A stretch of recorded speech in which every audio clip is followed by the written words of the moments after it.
Back to the next episode of the Same Page, Different Books. I'm Josh. And I'm Tyler.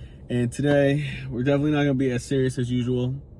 We'll see how things go. But main topic is independence versus attachment. So the first question is, at what point does I'm independent actually mean I don't text back?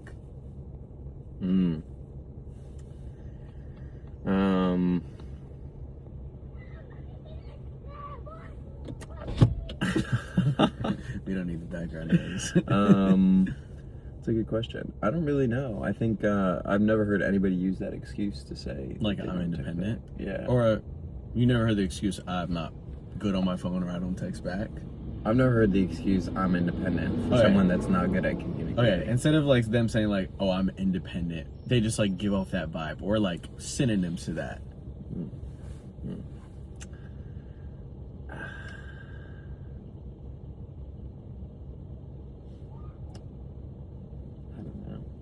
I would say, if it's just repeated after, I would say maybe like 3 days. Not like 3 days of waiting, but like, if I send you a text, like in the early afternoon, or like in the morning, or something like that, and you don't respond back until like the next day, and that happens one time, I'm just like, okay, they're not good at their phone. Happens the second day, I'm just like, maybe something happened. Third time, you're done. Like, why would I waste my time texting you? If I wanted to wait this long, I'd send a letter. Like, no. And, like, I'm understanding of people have lives, people get busy. Some people genuinely don't go on their phone. Like, if you hang out with them and they're on their phone, I get it.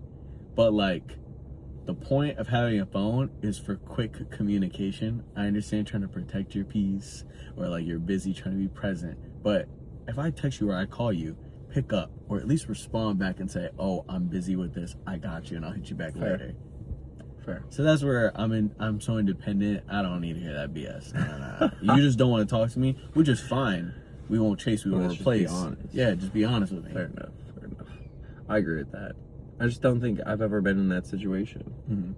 Which, I mean, thank goodness. It's probably because you're on the other side where you're not the one texting people back or calling them back. I know you.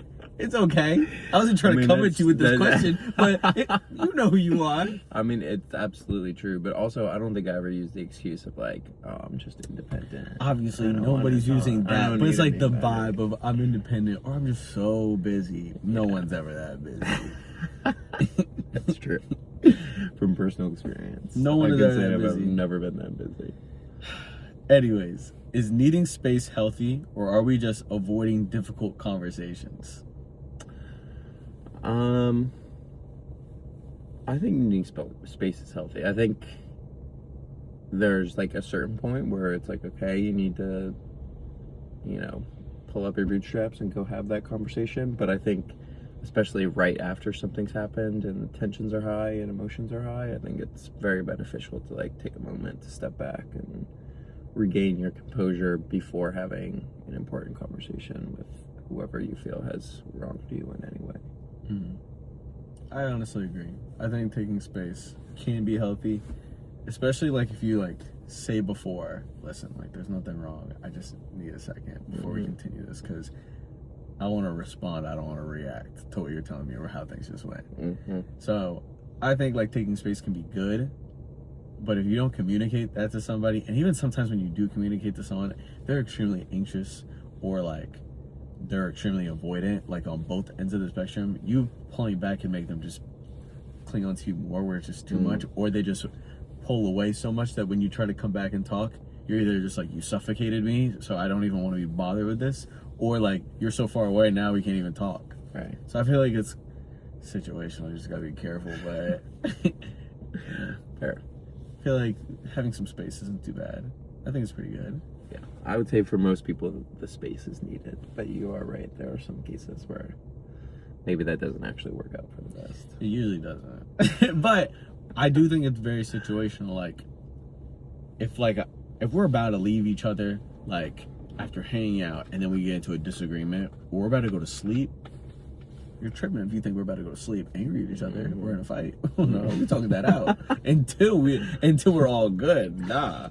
Or at least it's comfortable for us to go to sleep. No, I'm not sleeping angry, or I'm not going to sleep if you upset with me. Or like if we're not about to see each other for a while, no, we're squashing that. We have to handle that. Mm-mm. Not to say like I'm extremely anxious or I'm gonna pull away and be so avoidant. I'm just like, I don't care. But nah, I don't want that. It's fair. I agree. Definitely never go to bed angry. No, that's not happening. And then next, if you don't miss your partner after a few days apart, is that growth or a red flag? I think it depends on how deep into the relationship you are. I think if you're still in like the honeymoon phase and you're not missing them, then like maybe that's a sign that you're not as interested as you thought you were.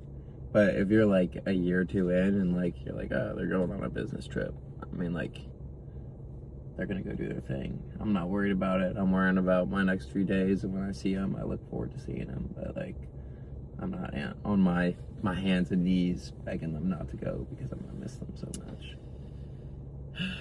We're not on the same page. I would say it's a red flag. After like a couple of days, or it could be longer, of you not missing them, I think it's a red flag. Because I think like when you like somebody or you're with somebody, you're a team, you're a unit. Part of being a team and part of when you spell team is there's a me in there. So like I'm gonna need my time alone. Everybody needs time alone. But like if you really care about them and you want to be with them, you're gonna miss them and you're gonna want to spend time with them. And like at least for me, like when I really like somebody or if I'm with somebody, if I'm doing something fun, like one of the things that pops into my head is like, damn, it'd be so much more fun if they were here with me too, or they could see this. Or if I'm having a really terrible time, I know that they make me feel better because they're like my comfort or my safe space. So I feel like if you're not missing them after a couple of days, I think that's a red flag. Not like red flag like, oh, like you've got an issue, but red flag that maybe you're not as like interested or pressed or like them as much as you may think. Because I think if you really like somebody, you want to spend time with them all the time. Obviously, it's not realistic because you have lives, you got things you got to do, there are things that they want to do. But I think ideally you want to miss them and you should miss them all the time. Okay. I agree with that point. I do think that like there's levels to missing someone, and there's like the extreme of I can't do anything without this person. Like I need them with me all the time. That's too much. That's too much. Yeah. I understand like it would be so great if this person was here, or like I wish I could share this moment with this person. That I completely understand. So I'll change my answer. I agree. Look at you spinning. Welcome to the right side. See, look at that. Next thing is being emotionally self-sufficient a flex or just loneliness with better branding? Wow. Oh, that was a little bit. Was it an attack? I mean, was it an attack? I didn't come up with these questions. I think that being self-sufficient is definitely a flex. I just think that there are lonely people that lie to themselves saying that they're self-sufficient. I agree with that. Yeah. 100% agree. To like actually truly be self-sufficient and be fully at peace with yourself and what you're doing, like that's a flex. I think everybody is looking for that in life, to like be at peace with themselves and to be able to have the discipline and motivation to pursue the things that they want in life. Like that's everyone's goal, but there's also, it's a fine line of like when you're just by yourself and you have no one around, so you have no other choice but to continue to go by yourself. Like that's no fun. Nobody wants to actually be like lonely and without anyone to share life with. So I think they're different. I agree. I think it's definitely a flex being emotionally self-sufficient. Like being able to go out to eat by yourself, go to the movies by yourself, or like be able to control your emotions to the point where if somebody really pisses you off, you can be like, damn, it pissed me off, but not to the point where you go act on it in a terrible way. Or like being able to monitor it to the point where it's like not too high or too low, those extremes. Right. So I think that's great, but I think there's definitely a difference between like being alone and being lonely. So like I don't want to feel lonely. No, I'm cool with being alone. I like being alone. Shoot, most of the day I'm alone because even if other people are around, if I don't really like them, I'm just alone with my thoughts and I'm just tuning them out. But feeling lonely, yeah, I think I agree. A lot of people just are lonely with a good branding and just like, I'm so sufficient, I'm so nonchalant, mysterious, I handle it all myself. Reality, they're probably dying inside. But if that's the case, then they probably aren't emotionally self-sufficient. Because if you're emotionally self-sufficient, I would assume you have some emotional intelligence where you'd be able to like say like, hey, I need some company, or I've got this issue. So maybe they're just not, they're just lonely, broken. Looking for their Bob the Builder to fix them, maybe. I don't know. Did you come up with that just now? Just now, yeah. Wow. Thank you. I try. Next thing is, should your partner be your safe space, or is that too much pressure for one human? Once again, I think it has to do with like length of relationship.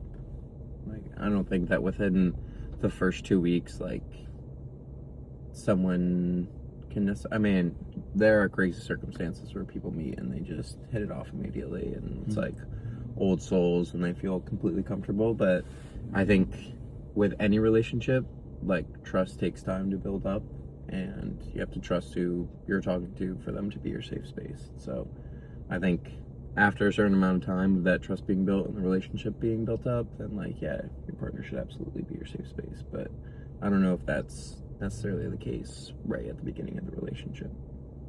I don't know if I would agree with that one or not. The only reason why I think, I see where you're coming from, but are you viewing the relationship from like the moment you ask him out, or the time before that as well? Because in my eyes, a relationship is when I ask you out moving forward. The time like we're just talking and getting to know each other, that's like the prelude. Like we're like feeling things out, because I may talk to you and get to know you, but that doesn't mean you get to start the chapter of the book with me. I may not ask you out, we may not get there. Okay. But I feel like the moment I ask somebody out, or we're dating and you're my partner, like in terms of this question, you are my safe space, where I'm going to come to you with like different situations or things that I may want your opinion on, or your questions, or if something may really stress me out, and I'm going to want you to like provide some type of comfort the same way I'm going to do that for them. But I'm going to do that before we even make it official for them. Because I feel like in that talking stage, it's like a precursor to how things are going to be. I feel like usually people, they do a lot to get them, but they don't keep doing that to keep them, and then that's how they lose them. I plan on doing a lot to get them, and then doing even more to keep them, so they don't even worry about leaving. Because it's like some cringy line from Zach and Cody, where it's just like, how do you lose a good woman? He's like, you forget to cherish her. Low key, it's facts, man. If you don't cherish your girl or treat them right, why would they stay? So I feel like to be their safe space, I feel like you're right. Like, it takes time, but like I feel like when you make them your partner and you ask them out and it's official, then they become that, or they should be that. I guess so. I think that though, like, even though it's the prelude's still part of the thing. It's still a part of the relationship that's being built up. See, but in terms of the question, I'm not considering like us talking to my partner, because they're not my partner. They're not my partner. They're my partner when I ask them out. They're just like, oh, girl, I'm getting to know. At that point. Fair enough. Okay. But you want them to be your safe space. I understand the other part. Like, it could be a lot of pressure. I think it's a lot of pressure. If you're like constantly like dropping something on someone, that can be a lot. But I don't think that's a bad thing if you're allowing the other person to say like, I'm going through this too. So then it doesn't feel one-sided, but your person should be your safe space. Agreed. 100%. Glad we're on the same page with that. And then last thing is, what's worse? Someone who needs constant reassurance, or someone who doesn't need anyone? Doesn't need anyone? Doesn't need anyone. Like, I think we all need people. Like, in the sense of like, they've got an issue, like with work or their friends or family or internally, and they're just like, no, I'm good, I don't want your help. May not say that word for word, but that's what they're basically saying. I think probably the person that needs constant reassurance. You think that's worse? Yeah, because I think like at a certain point, no matter who you are, like at some point or another, you're probably going to need someone. As much as you're going to say like, I'm independent, I don't need anyone, these are my problems, I want to solve them myself, like that I feel like is a lot easier to deal with, and just being like, okay, like no worries, but I just want you to know like I am here to help if you do need it. And like leaving that door open, versus like someone that needs constant reassurance. As much as there are probably outside factors that made them this way, and perhaps relationships in the past that made them feel like they needed constant reassurance. For me, it's frustrating when, like, I feel like I am someone who says what they mean, and I tell you something, and then 5 minutes later, you're like, but did you really mean that? And then 10 minutes later, but did you really mean that? And that's just so frustrating and not something that I am well equipped to deal with, I think. I'm good for like the first couple of times, but after it gets to a certain point where it's like just repetitive and the same thing over and over, it's like, what's the point of me telling you anything if you're not going to believe me? I wouldn't peg you as that because you're pretty patient. Or maybe that just goes like for me and like the viewer that you, like your friends and family. I mean, I don't think I tell you some bad wild stuff. Yeah, but like you're not patient. But you're not needy about it. I have my moments. Yeah, but it's not constant. That's the thing. True, It's a moment. It's a moment in time. A moment in time I could deal with. Constant. Interesting, because honestly, I think the opposite works. I'm okay if they need constant reassurance because for me, I want to give you reassurance. Like, I think everybody wants to give the person reassurance, but like I like want to give you reassurance. Like when I'm like dating somebody, I feel it's something I've been working on, but I feel weird like if I see them like on a random Wednesday, random Thursday, I feel weird if I don't see them and I don't like bring something or I don't have something planned. Like it's weird for me to just like pull up or they pull up to me and we're just like doing nothing together. Like I don't know why it's like wide in my brain, but I'm just like, oh, I need to go like get them something, like just so for them to know that like I'm thinking about them or I just care about it. Like whether that's like their favorite drink or their favorite candy or like a letter I wrote them or like some flowers, something just like random. It doesn't have to be big. It could be like $5 or less, or it could be like something extravagant. Like I planned us this, we're going to this, but it feels weird not to do the most. So like if they need the reassurance, like, do you like me? Or like when girls are extra like, would you like me and still love me if I was a worm? Maybe I'd put you in my pocket and take you everywhere. Or if you're a worm, then I'm a worm. Like, bro, like, come on. Like, I'm cool with all those because I know I have like my cringy, mushy moments. So like, that's up my alley. But for them to say like, oh, I don't need anything. And not in the sense of them being like so independent, they don't need a man, just want a man. But like genuinely just like, don't come or go to anyone for help or wouldn't want to come to me for help. When I assume that we'd be closer because we're dating, or like any type of issue, they're just like hesitant to bring it up or stuff like that. I feel like that would probably bother me more because I think like, am I not enough, or what am I not doing for you to? What if they're just like emotionally self-sufficient and they like? Yeah, nah. So you're lonely with good branding, then no, because everybody, like your point, everybody needs somebody. So if it took them like. I'm going into the assumption that it's like permanent. Not like I like how it probably is, where maybe it'll last a couple months or a couple years. Ideally a couple months less. But if it lasted multiple years, oh no way, we wouldn't make it past year 1. And I was with somebody where if there was something going on and they were just like, didn't bring it up. Yeah, okay, fine. Don't talk to me about it. Forget it. Because I feel like if you really like somebody, you're gonna care about them. And you want the person that you like to care. What if their form of caring is just not burdening you? See, I get that because I do that myself. Where like sometimes I'll hold things in where I'm just like, you know what, like it's really not that deep. I don't want to add to their plate. But what I've also learned from therapy and books is if anything, that can cause a strain on a relationship and friendship, because then it makes the person feel like you don't need me, or you don't want me, or you can't rely on me, or you can't trust me, or all these things. And then also on your end, you could be bottling stuff up that you can explode or like get upset about something so small, minuscule, when it's not that deep. When in reality, like you don't have to bring up, like now, like if something bothers me, I don't bring up every single thing because that'd be exhausting.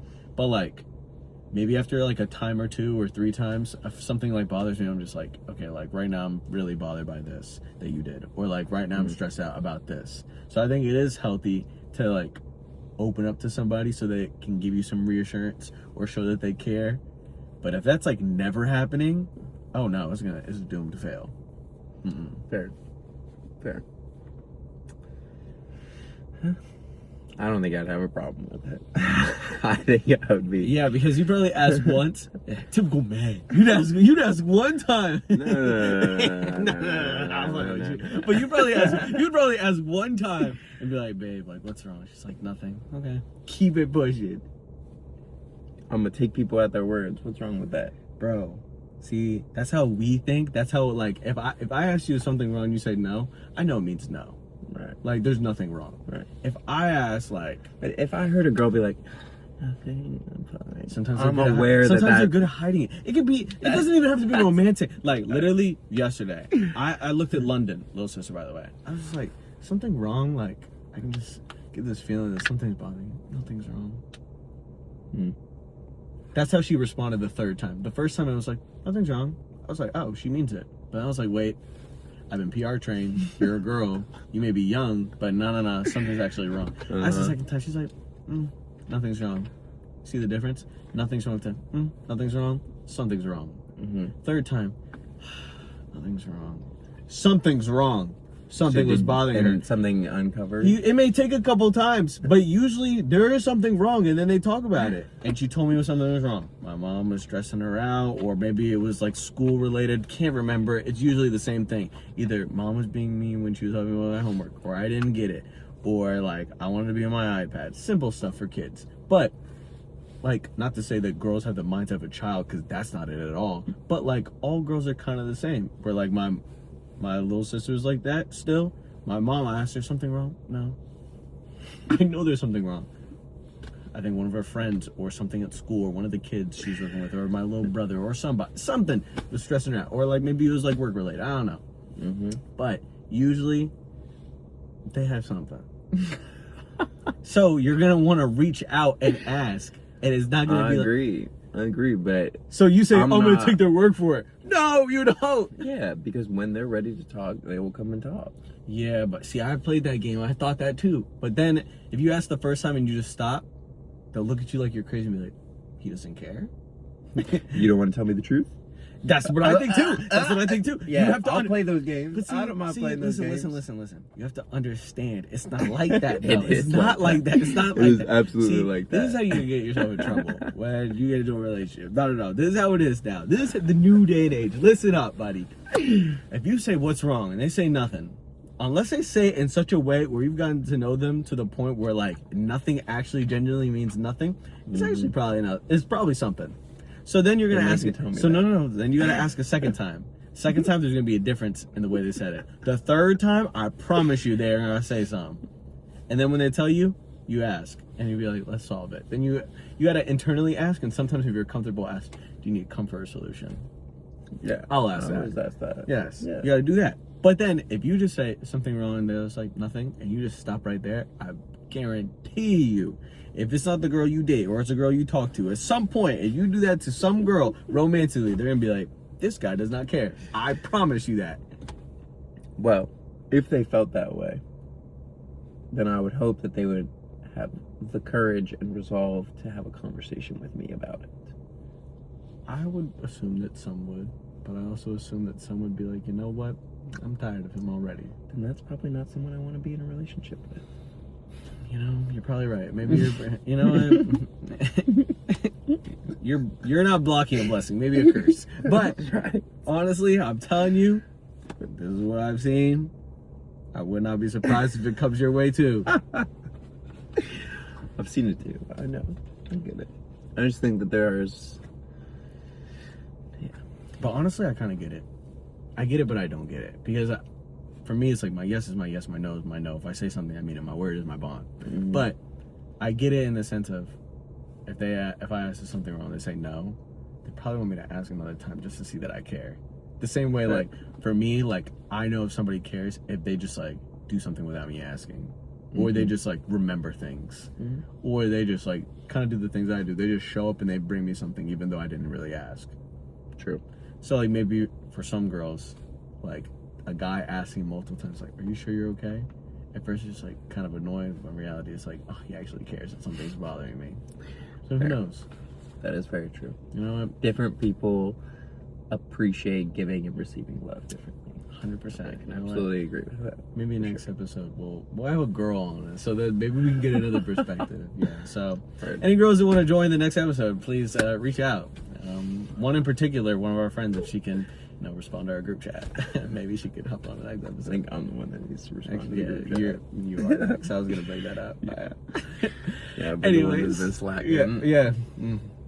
Extremely present, never on your phone. A couple episodes about that, but it was great talking to you guys. We'll see you next time on the next episode. Bye. Peace. Yeah, you need to respond.